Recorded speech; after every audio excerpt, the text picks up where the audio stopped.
Hello साथीहरु, स्वागत छ हजुरलाई मेरो युट्युब च्यानलमा। आज म फेरि आइसकेको छु न्यू डे न्यू ब्लगका साथमा। हजुरहरु सबैजना सन्चै हुनुहुन्छ होला, म पनि सन्चै छु। आज चाहिँ म बिहानै ब्लग स्टार्ट गर्दैछु। देख्न सक्नुहुन्छ यहाँ घाम पनि बिहानै लागिसक्यो। घाम लागेर बिहानै घाम लागिसकेको छ। गर्मी यति बढेको छ कि पिटरीमा चाहिँ पसिना खलखली आउँछ है। अहिले यस्तो छ गर्मी, भोलिपछि कस्तो हुन्छ थाहा छैन।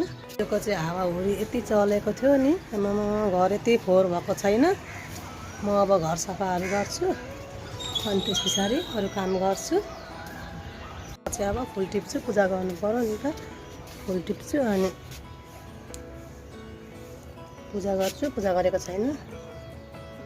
आज चाहिँ मङ्गल चौथी परेको छ, वर्षमा एकचोटि परेको हो। राम्रो छ। फुल टिप्छु। यो 12 मासे फुल सदाबार फुलिरहेको छ। पूजा गर्नलाई चाहिँ जस टुट्दैन। म अब पूजा गर्छु अनि घर सफा गर्छु। चाहिँ किचनमा पनि आइसकेँ। अब म चाहिँ यहाँ पानी पकाएर खान्छु। मेरो घाँटी दुखेको छ नि त। हिजोको झन् हावाले त स्वर पनि भाँचिरहेछ। कस्तो हावा चलेको, हावा पुरै सानो थिएन त, हावा झन् ट्याप्प भइरहेछ। पानी पकाएर खान्छु। त्यसको लागि म चाहिँ अब छतमा गएर तुलसाको पत्ता टिप्छु अनि पत्ता अदुवाहरू सबै थोक हालेर बनाउँछु।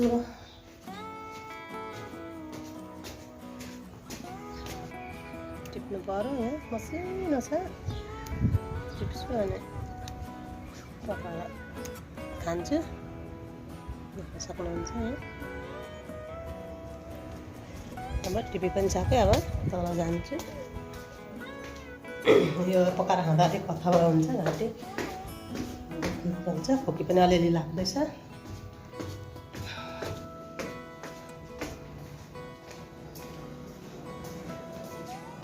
पानी बस्दा हालेको थिएँ। अब यसमा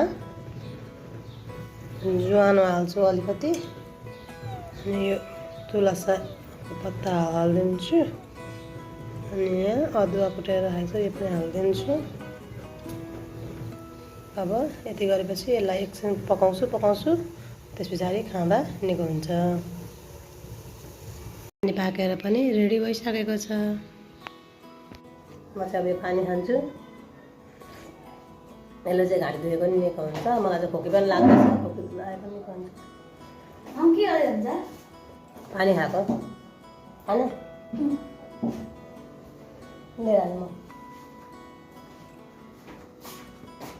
खान्छ है मेरो छोराले, बानी पारेको हुन्छ।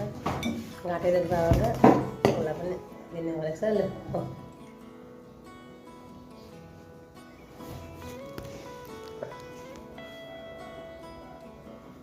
निको हुन्छ घाँटी दुखेको भनेको। घाँटी दुख्यो भने फेरि अर्को केही खानु पाइँदैन। त्यही भएर छिटो छिटो खानुहोस्, घाँटी दुखेको निको पार्नुहोस् र मिठो मिठो खानेकुरा खानुहोस्। खाइसकेको खाउनु को फर्स्ट है, मामु फर्स्ट कि छोरा फर्स्ट? यस्तो गरेर देखाऊ। जोड बनाउनु अलिकति आएर देखाएको ल। एक सेकेन्ड फोटो लाग्नु होला मेरो चाहिँ। बच्चालाई खुवाउने ट्रिक चाहिँ यो है।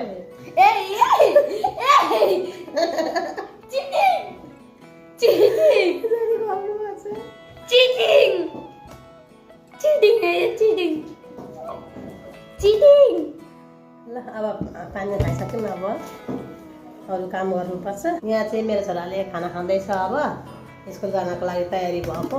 हिजो स्कुल छुट्टी हुन्छ भनेर मक्ख परेको थियो, 4 गते मात्रै लाग्छ भनेर।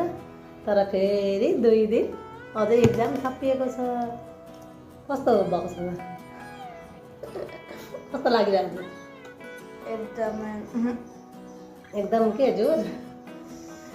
यो के अरे हिजै 4 गतेसम्म इक्जाम हुन्छ भनेर। इक्जाम सकिनु पर्ने 4 गते नै 2टा अझै थप्दियो। हुँदैन भने चाहिँ फेरि थप्दियो।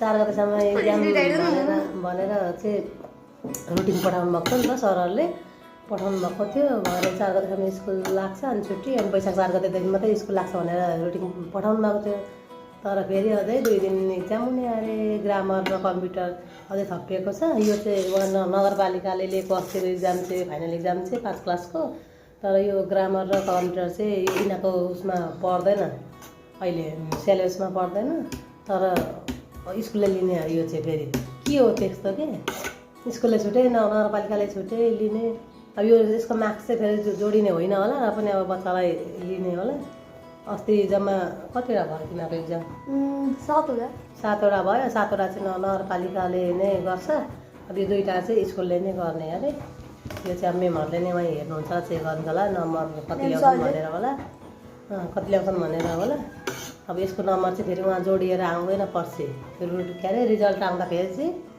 7वटाको मात्रै रिजल्ट आउँछ फेरि कम्प्युटर ग्रामरको हुँदैन कम्प्युटर ग्रामरको चाहिँ गरे पनि मार्क्स जोडिने होइन होइन भने पनि राम्रो त गर्नुपर्छ नि मेमहरूले कस्तो गर्दैछ भन्नुहुन्न स्कुलले हेर्ने हो नि त यो गर्न खोजेको चाहिँ स्कुलले के हो क्या यस्तो अस्ति के रुटिन पठाउनु पर्छ होइन त्यही अनुसारको तयारी हुन्छ बच्चाको अब पढेको चाहिँ केही छैन होला अब राम्रो गरेर आउनु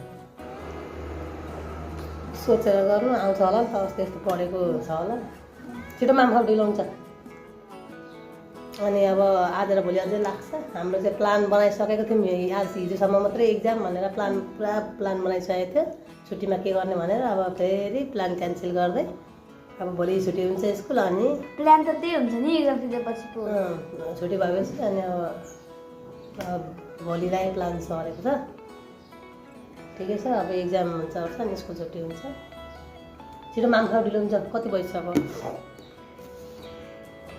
9:10 भयो 9:20 भयो 9:20 भइसक्यो छिटो माम छिटो छिटो छिटो 9:50 मा जाने खाऊ अनि अब खाना खान्छ ओर्छ अनि अब रेडी हुन्छ आयुष चाहिँ रेडी पनि भइसक्यो अब जान्छ राम्रो गर एक्जाम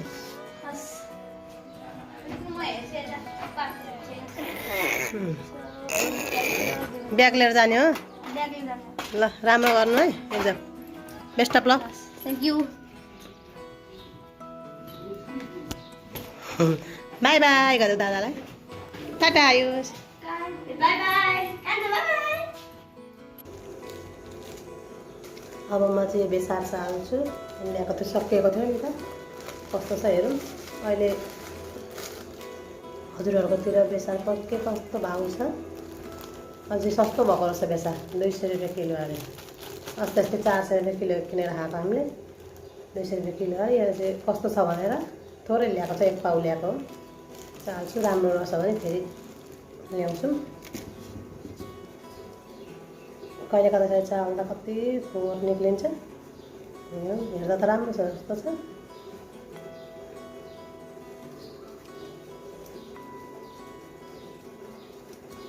अहिले सस्तो भएको छ बेसार धेर फलेको रहेछ है त्यो 400 रुपियाँ किलो थियो अहिले 200 रुपियाँ किलो त सस्तो आधी घटेको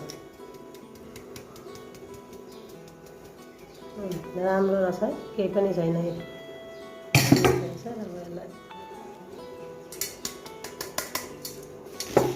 बट्टामा हाल्छु म चाहिँ राम्रो रहेछ खालि पनि छ क्या अब म चाहिँ यसलाई यहाँ बट्टा हालेर राख्छु यो पहिले बेसार हालेको बट्टा हो कहिले कता कस्तो फोहोर हुन्छ राम्रो सफा रहेछ